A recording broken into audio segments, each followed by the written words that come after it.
Greetings, mamas. Today I am going to be talking with you about the 9 fire principal personality type according to Chinese astrology. I'm Althea, your Feng Shui coach and expert, and I've been taking all of you along this journey of learning all 9 principal numbers according to Chinese astrology. So today we're talking about all of you number 9s. And so the 9 fire in the I Ching is the symbol of fire. So it's pretty literal there. And in the Bagua, the 9 fire is located in the Li position, which is connected to fame and reputation.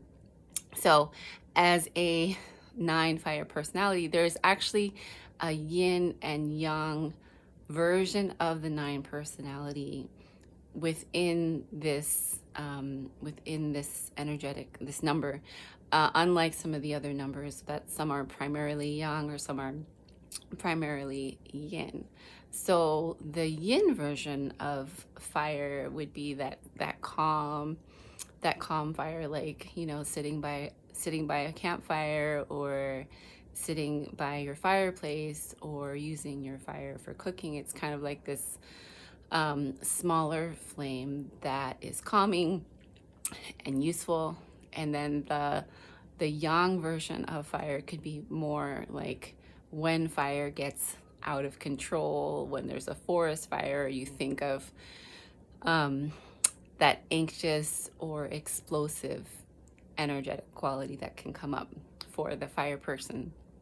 And so fire people, they are very fast and quick learners. If you think of that, like quick, bursting of the flames, it's got a lot of movement, it's got a lot of change, it's got a lot of unpredictability. And so, you're able to be, I think, really adaptable even in high stress situations.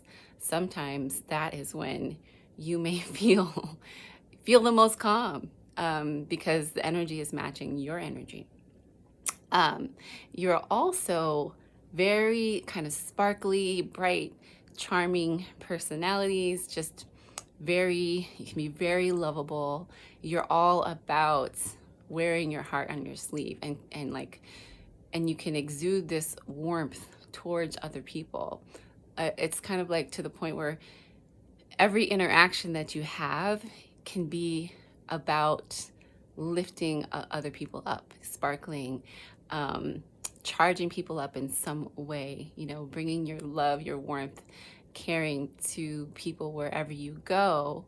And it can almost feel like this flirtatious quality. Like you could be like doing this with a dog. You just have this vivaciousness, this laughter, this joy that you carry with you, and it makes you quite magnetic, to other people around you. People can be near you with ease because you bring so much laughter and joy, and attention, and you can be quite comfortable in the spotlight. You also really love change and variety, so you don't like to get bored.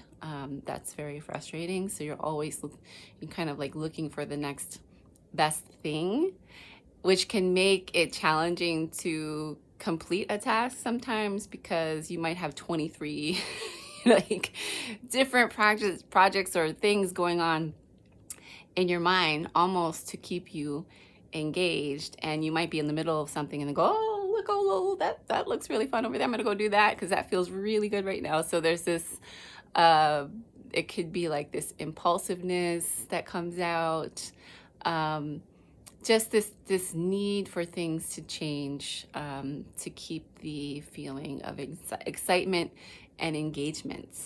And you could be considered a really free spirit, wearing your heart kind of on your sleeve, just being so open to other people and so open to new experiences, which is a strength, and can also be a challenge at times, because you might find that you get burned easily, or hurt very easily, and you may feel like you're constantly seeking the love and approval from other people. So when you don't get it, you really feel that quite deeply, because you just don't have a lot of walls around you. You're just as quick to laugh as you are to cry, and you're able to show that vulnerability, which can be beautiful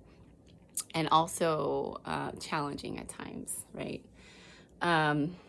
So there can be this fear of rejection, and sometimes this can show up in the form of vanity. Not everybody is going to be like that, but there may be a self-centeredness connected to this personality type at times, where you just need to be the center of attention. You want people to be interested in you, and to be engaged with you, and that can be a focus for you, as opposed to having kind of a deeper connection at times. So you may actually have this strength of being able to draw many people towards you and create many friendships. And then sometimes it may be hard to deepen those friendships, because they stay more at the surface level, where you're feeling very lovable, but your fear of rejection actually keeps you from deepening that friendship. And even like that romantic relationship, you may tend to be very attracted to the infatuation stage, the really passionate stage, and then things kind of spiral downward for you after that, because maybe the need for independence sets in, and then there's this fear of rejection that comes along with that. And so learning how to kind of protect your heart is a really important skill, at some point, because you also have this empathic quality, because you are so open to people. You may start to take on, you feel what other people feel, and can almost take it on as your own. And so, in life, you need to learn how to create a boundary there, to know what is yours and what is somebody else's, and how to channel that receptivity, and keep yourself safe, as well. And so also there can be an anxiety, if you're not this extroverted fire person, that's where the empath comes in, because having this connection to other people, this deep sense of what's going on for other people energetically, can create that kind of anxiety for you, because you're picking up on so much. So, working on those boundaries can help ease some of that anxiety. Now, as a 9 person, you may be very drawn to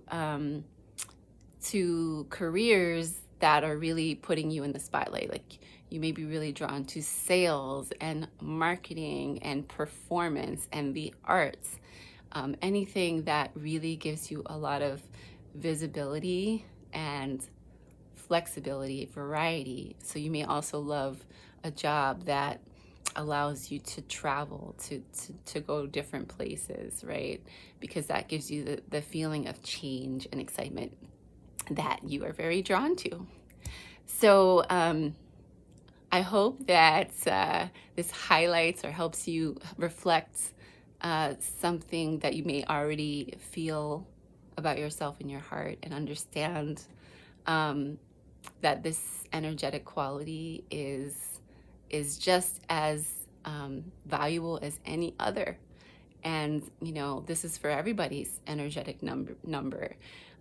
Every energetic number has its own strengths and vulnerabilities, and that's what makes all the people on this planet um, create something that is whole, and we are all uniquely whole.